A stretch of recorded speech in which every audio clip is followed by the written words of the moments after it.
Bienvenue à la revue de presse africaine du 2 août 2024 sur Global LTV. En levée de rideau au Sénégal, le quotidien Le Public fait un arrêt sur le limogeage de Cheikh Dieng.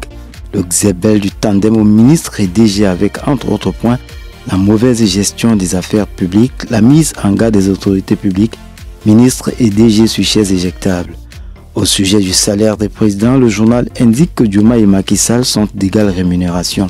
Cette publication évoque aussi la science en marche avec le lancement prochain du satellite Made in Sénégal. Le Soleil, pour sa part, qui s'apistoie en écologie sur le sort de Falémé en agonie, annonce en première de couverture une bombe écologique et péril sécuritaire. Le journal indique sur le sujet que 2 rapports scientifiques alertent sur les tensions communautaires latentes. Le journal en entrepreneuriat féminin fait part du financement qui est un talon d'Achille des transformatrices. Réumi, sur les opérations financières, indique en sa une que Sonko ordonne une nouvelle suspension.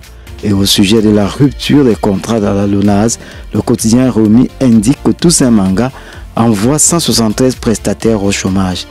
En Côte d'Ivoire, le Bélier s'intéresse une fois encore sur les hommages au président Bédié.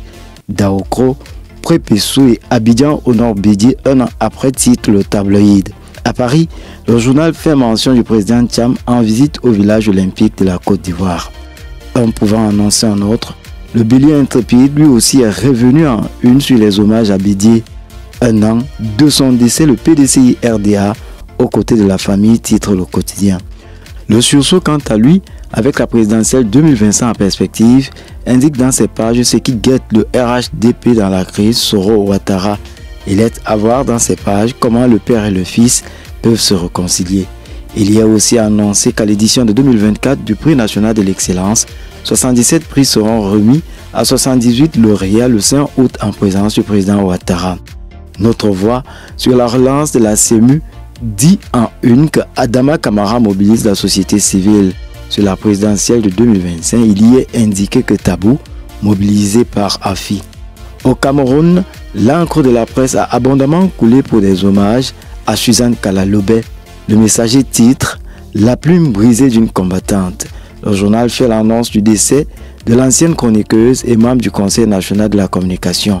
Le Jour, pour sa part, dit de la journaliste qu'elle tire sa révérence non sans évoquer le recueillement en silence de la famille éplorée à Douala. Mutation sur Kalalobé titre « L'ultime contre-pied » avec son parcours et ses hommages qu'on trouve aux pages 5 à 7 de ce quotidien.